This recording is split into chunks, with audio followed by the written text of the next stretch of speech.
Collete DeVito is one of the most unique humans that you will ever have a chance to meet. She's always been a dedicated baker, and her talent revealed itself at a young age. As she has been baking for her friends and family members ever since she was 15. Her passion never stopped growing, and she dreamed of making a career out of this talent. Once she reached the age of 22, she began to apply for various baking jobs in the Boston region, only to experience continued rejection.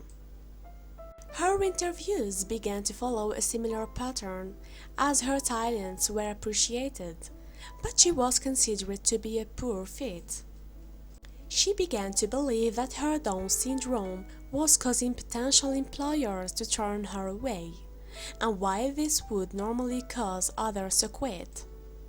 Colette's level of resolve only continued to increase. Her mother and sister helped her establish her very own baking company entitled Collete. Once the company began operations, she received a recurring order almost immediately from the good people at Boston's Golden Goose Market. The story was then covered by CBS, and from there she had at least 10,000 orders that needed to be filled. While those who suffer from disabilities will tend to struggle with finding work, the story of Collete serves as valuable inspiration to disabled citizens who still have plenty of valuable skills to offer to the world.